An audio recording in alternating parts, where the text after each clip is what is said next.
ಮಂಡ್ಯ ಜಿಲ್ಲೆ ಕೆಆರ್ಪೇಟೆ ತಾಲೂಕಿನ ಹಿರಿಕಳಲೆ ಗ್ರಾಮದ ಅರಣ್ಯ ಇಲಾಖೆಯ ಬೋನಿಗೆ ಬಿದ್ದ ಚಿರತೆ ಕಳೆದ ಕೆಲ ದಿನಗಳಿಂದ ಊರಲ್ಲಿ ಕಾಣಿಸಿಕೊಂಡು ಜಾನುವಾರುಗಳ ಮೇಲೆ ದಾಳಿ ಮಾಡುತ್ತಿದ್ದ ಚಿರತೆಯಿಂದ ಗ್ರಾಮಸ್ಥರು ಭಯಗೊಂಡಿದ್ರು.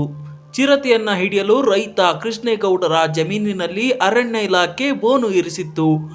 ಬೋನಿನಲ್ಲಿದ್ದ ನಾಯಿಯನ್ನ ಹಿಡಿಯಲು ಬಂದ ಚಿರತೆ ಅದರಲ್ಲಿ ಸೆರೆಯಾಗಿದೆ. ಚಿರತೆ ಸೆರೆಯಾಗುತ್ತಿದ್ದಂತೆ ಗ್ರಾಮಸ್ಥರು ನಿಟ್ಟುಸಿರು ಬಿಟ್ಟಿದ್ದಾರೆ. ಕಮ್ಮಿ ಹೆಂಗ್ ತಿರ್ಗಾಡ್ತಿದ್ ಕಣ್ಣು ಕಾಣ್ದಂಗ ಕೃಷ್ಣಣ್ಣ ಮನೆ ತವ ಮನೆ ಕೃಷ್ಣಣ್ಣ ಮನೆ ಬಂದಿನಲ್ಲ ಇದು ಆಫ್ ಮಾಡಕ್ ಬಂದಿ ಮೋಟರ್ ನೋಡಕ್ ಬಂದನು ಏನಿದ